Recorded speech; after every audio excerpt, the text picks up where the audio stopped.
Something's missing in this jar. I think it needs a cave, am I right? Let's go.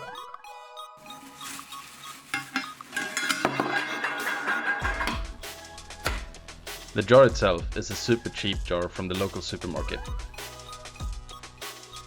For the drainage layer, I'm going for a clay-based aquarium substrate.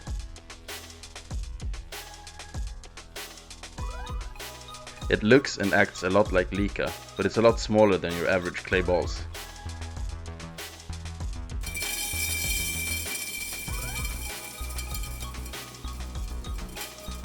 Once everything is poured in, the drainage layer is just about an inch or 2.5 centimeters deep.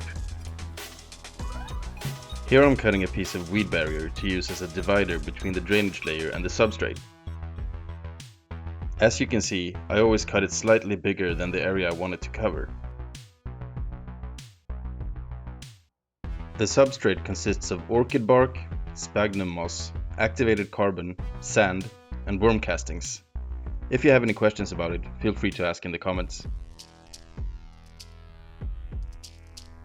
As I poured it into the jar, I make sure to slope the substrate towards what will be the back of the terrarium.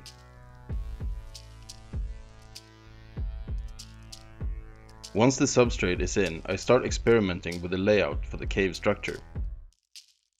I always try a couple of different designs to make sure that I'm happy with the end result. The stone I'm using is called hard coal, which is a lot harder than your normal charcoal.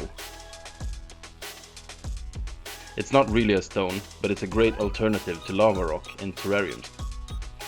When I'm done figuring out the hardscape, it's time to lock the stones together.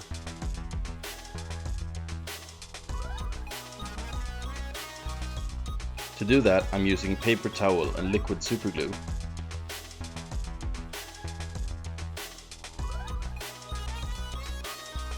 The glue is absolutely safe for plants and animals once cured, and it locks each piece of hard coal together firmly.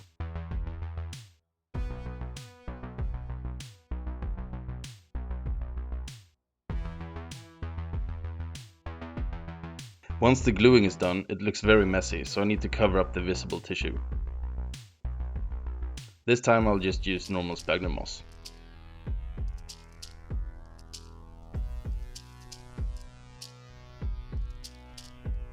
By pressing it into the cracks between the rocks, I also give the plant some nice rooting opportunities.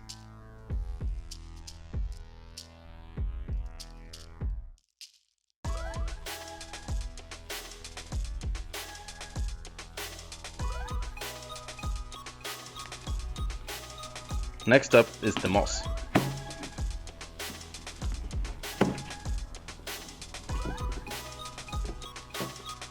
I'll be using a variety of locally foraged mosses. I put the moss between the rocks, and also straight into the substrate when necessary.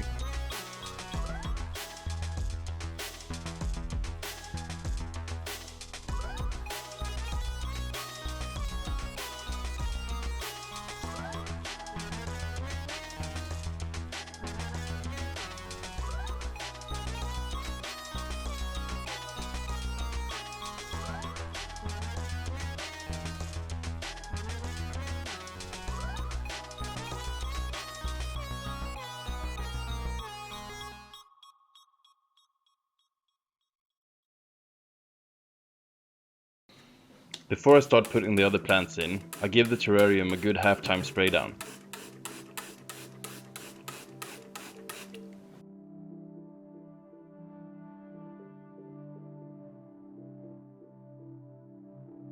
First up are the baby steers, a nice carpeting plants with tiny leaves.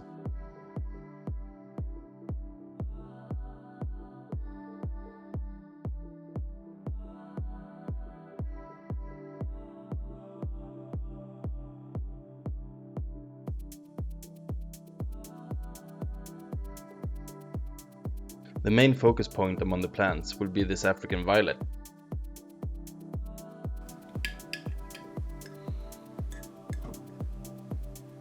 And as I've said before, you can't go wrong with a Boston fern either.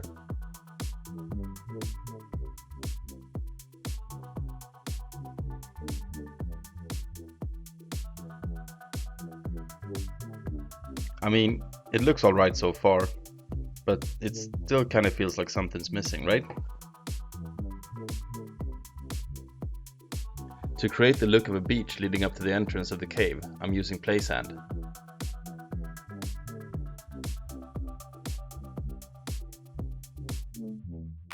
I gently pour it in using a teaspoon as I don't want the sand to spread beyond the intended area.